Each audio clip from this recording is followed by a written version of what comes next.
Nou, ik was al wel een beetje voorbereid.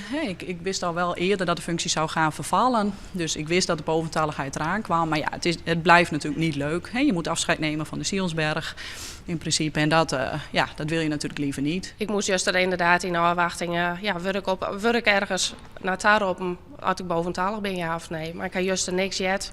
En voor mij betekende dat dus juist dat ik blauw mij. Ze werken beide in hetzelfde kantoor, maar één van beiden moet dus voort. Ja, we zijn een heel mooi team, we werken samen. En het is gewoon heel stoer dat de ene nou de Sionsbergen als verlitten maakt en de oor mij blauwen. Ja.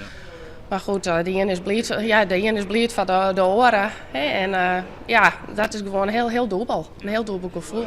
Toch hebben ze wel begrip van de maatregels. Die binnen noodzakelijk om de Sionsberg oranje te houden. Ik denk dat dat gewoon heel belangrijk is. En dat is denk ik mooi dat dat kan. En ja, de consequentie is wel dat je met minder mensen nu moet. Ja, dat is voor iedereen die het betreft natuurlijk heel vervelend. Maar dus ook dat is een dubbel gevoel inderdaad. De ondernemingsrie had nog wel wat zwargen.